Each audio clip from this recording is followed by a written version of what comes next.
In 1985, a physicist in Montana constructed a home that has functioned without the need for a furnace for nearly 40 years.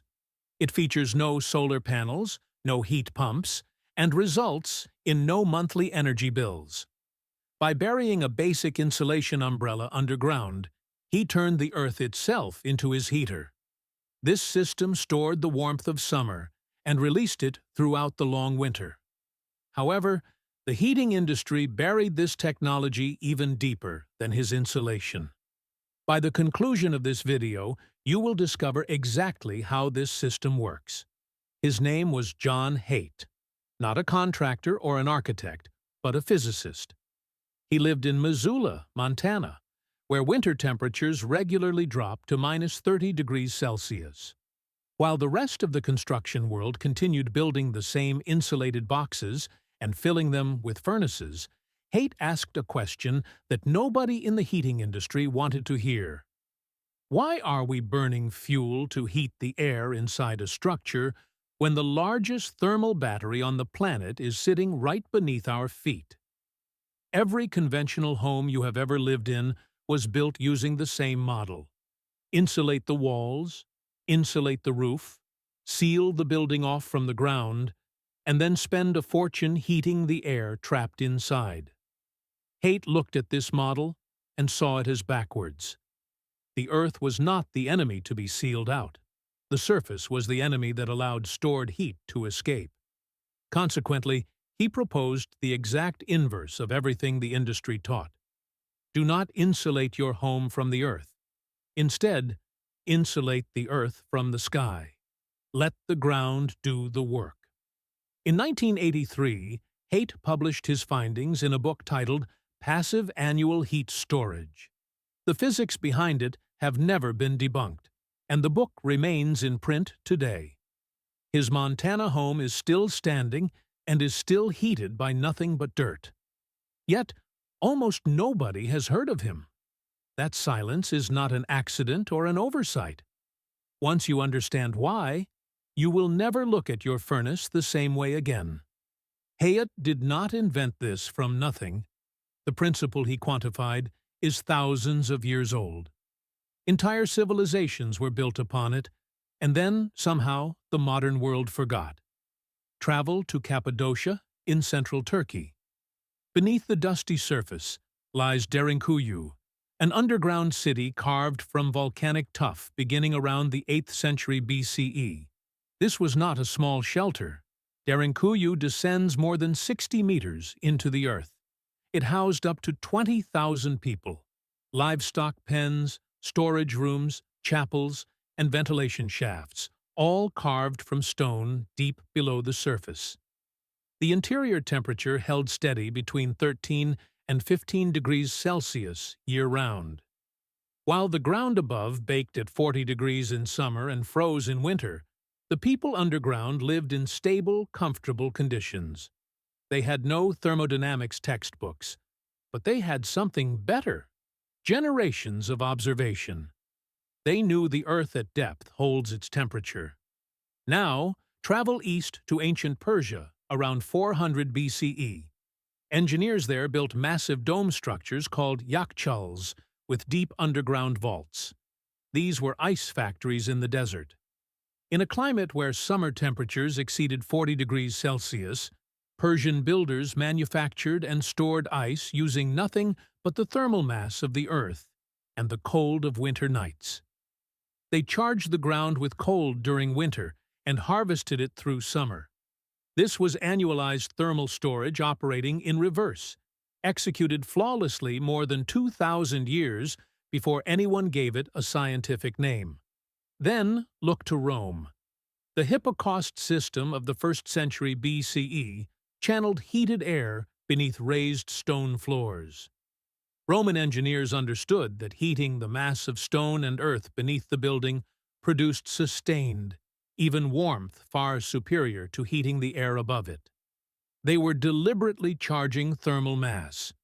3 civilizations, 3 continents, and 3 millennia all converged independently on the same principle. The Earth stores energy across seasons. This is not theoretical. It is among the most battle-tested construction principles in human history. If ancient builders understood this instinctively, what exactly did John Haight add? He added precision. He turned an ancient instinct into a reproducible engineering system. What he designed is almost dangerously simple. Here is the problem Haight identified with the earth-sheltered homes of the 1970s. Dozens of architects and builders had experimented with burying homes underground during the energy crisis. Most of them insulated the building shell from the surrounding soil, treating the ground as something to be sealed away. This was the critical error. By insulating the house from the earth, they cut it off from the very thing that could have heated it for free. The earth was trying to help, but the builders were blocking it. Haight flipped the model entirely. His invention is called the Passive Annual Heat Storage Umbrella. Picture a continuous horizontal sheet of rigid extruded polystyrene insulation, 5 to 10 centimeters thick. This sheet is buried 30 to 45 centimeters below the ground surface. But here is the key. It does not wrap the house.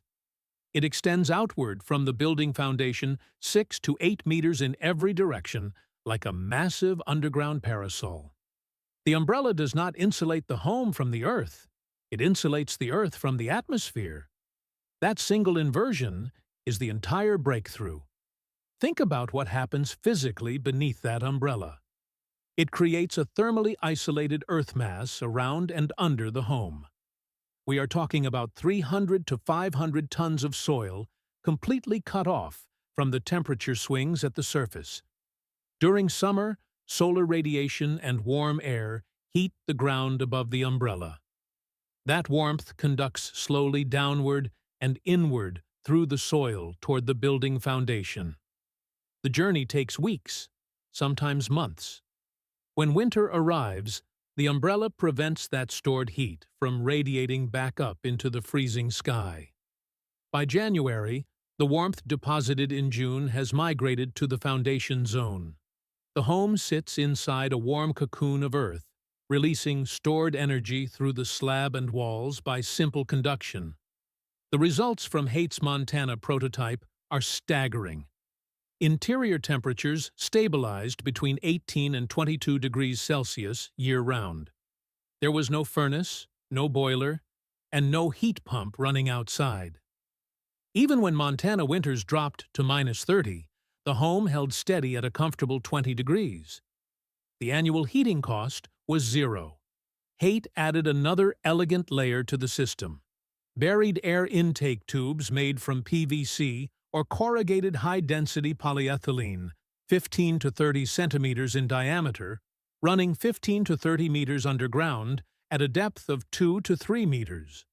These earth tubes precondition fresh ventilation air before it enters the home. In winter, outside air entering the tubes at -20 degrees warms to roughly 8 to 12 degrees Celsius just from contact with the stable soil around the pipe. In summer, hot air is cooled by the same mechanism.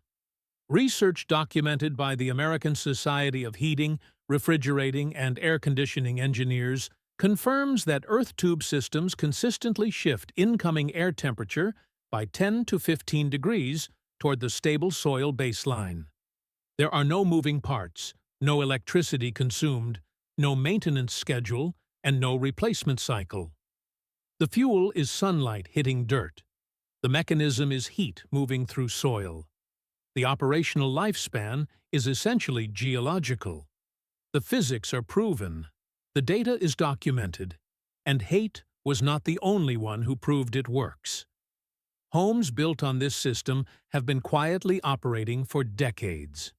The evidence is not thin. It has been deliberately overlooked. John Haight's home in Missoula has been running for nearly 4 decades without mechanical heating. Documented interior temperatures hold stable through Montana winters. This is not a simulation. It is a continuously occupied proof of concept, proving itself year after year, while the rest of the country writes checks to utility companies. Other owner-builders followed.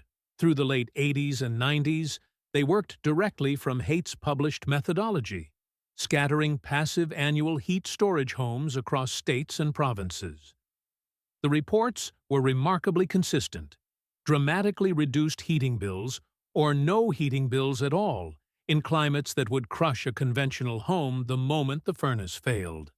The science holds up from multiple directions.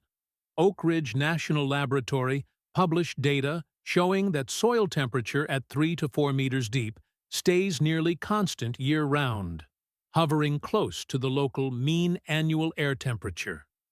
Researchers at Nottingham and Loughborough universities produced peer-reviewed studies on annualized geostorage, confirming that residential soil masses can feasibly store seasonal thermal energy. No credible institution has contested the underlying physics. They simply do not promote them. The ground source heat pump industry is a multi-billion-dollar global market. These systems extract stored warmth from the earth using compressors, refrigerant loops, and electricity. They require maintenance, replacement parts, and monthly power bills. Passive annual heat storage does the same thing for free with no mechanical components. The heat pump industry has validated the science while quietly monetizing the middleman. So, why is this not in every building code? Why is it not taught in every architecture program? Why have you never heard of it? The answer is worth more than the technology itself. Start in 1985. Saudi Arabia opened the taps and flooded global oil markets. Crude collapsed from over $30 a barrel to around $10 a barrel. Overnight, the economic pressure to find alternative heating methods evaporated. Politicians who had championed energy independence moved on. Federal research dollars followed the price of oil straight down. The Reagan administration gutted the Department of Energy's budget for renewable and efficiency research, an approximately 85% cut between 1980 and 1989, according to Congressional Research Service records. Earth-sheltered housing studies were already a small line item and were among the first eliminated. The message from Washington was clear: cheap oil is back, so stop looking for alternatives. The industry that profits from your dependence reinforced the silence.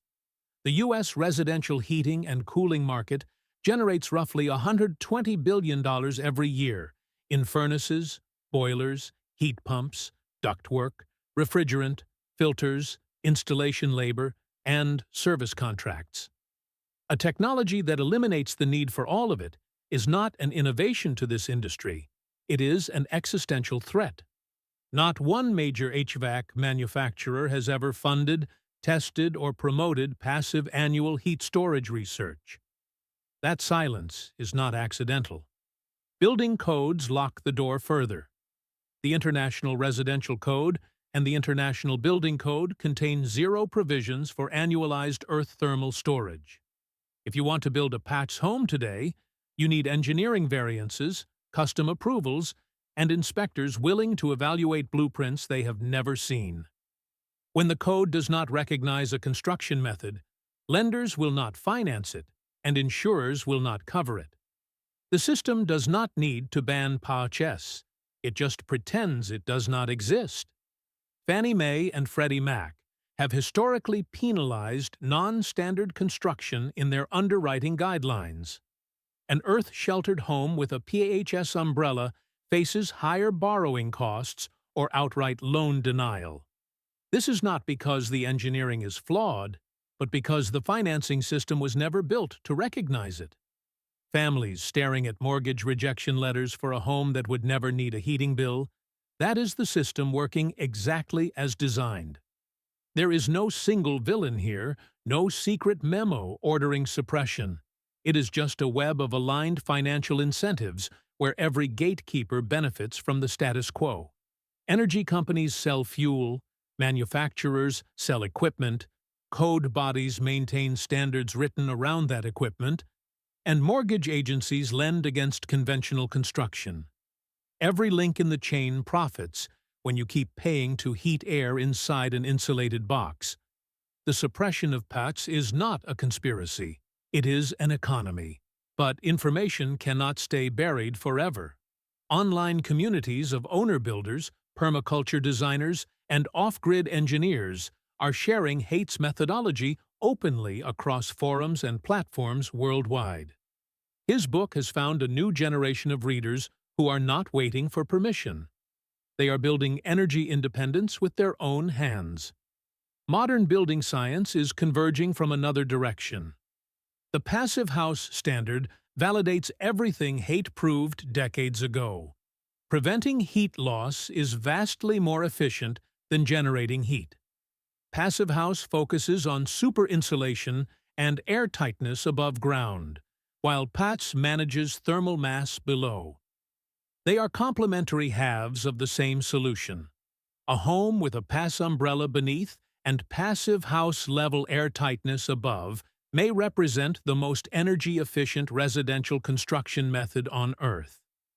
The umbrella itself is among the cheapest components in any home build, consisting simply of sheets of rigid foam insulation and the labor to bury them. The barrier was never cost. It was always knowledge. For nearly 40 years, a physicist's elegant solution sat in plain sight, while the world kept paying to heat air trapped inside insulated boxes. The Earth was always the answer. Hundreds of tons of soil beneath every home, absorbing warmth from the sun, holding it across seasons, and releasing it when needed, free, silent, and permanent. The technology was never lost. It was buried right beneath the surface, waiting. You start with the site. Well-draining soil is essential. A water table at least 4 to 5 meters below your intended foundation is required because saturated soil conducts heat too fast and undermines the storage effect. Get a geotechnical survey before you break ground. Then you dig. Excavate the entire building footprint plus an additional 6 to 8 meters in every direction, creating a broad, shallow basin. Go down approximately 1 to 1.5 meters below your planned finished floor. Grade the exposed soil to slope gently away from the center. Lay a 15 to 20 centimeter bed of washed gravel across everything for drainage. The insulation goes on top of the gravel. Use continuous sheets of rigid extruded polystyrene 5 to 10 centimeters thick, with joints overlapped and seams sealed. This layer extends horizontally from your future foundation walls outward for 6 to 8 meters. That is the umbrella. Before the foundation pour, install the earth tubes. Use PVC or corrugated high-density polyethylene 15 to 30 centimeters in diameter, running 2 to 3 meters below finished grade. Slope them at a minimum 2% grade toward a condensation drainage point. Now, the inversion. Pour your foundation directly on the soil mass above the insulation umbrella, deliberately omitting the underfloor insulation that conventional construction requires. You want maximum thermal contact between your floor slab and the earth beneath it. Use reinforced concrete, at least 10 to 15 centimeters thick. Slab edges tie into foundation walls that are also in direct contact with surrounding earth. Backfill carefully once the foundation is complete. Final grade slopes away from the foundation while maintaining 30 to 45 centimeters of soil cover over the insulation. Build above grade with high-performance envelope techniques. Connect earth tube terminations to ventilation distribution. A new PHS home needs 1 to 3 full seasonal cycles before the soil mass reaches stable operating temperature. After charging, the system sustains itself with summer solar gain, replenishing what winter draws.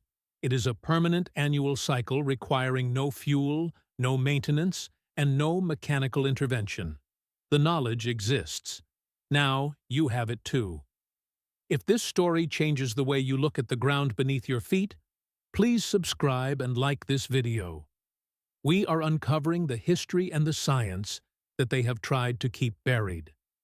Let's build a future that works with nature, not against it.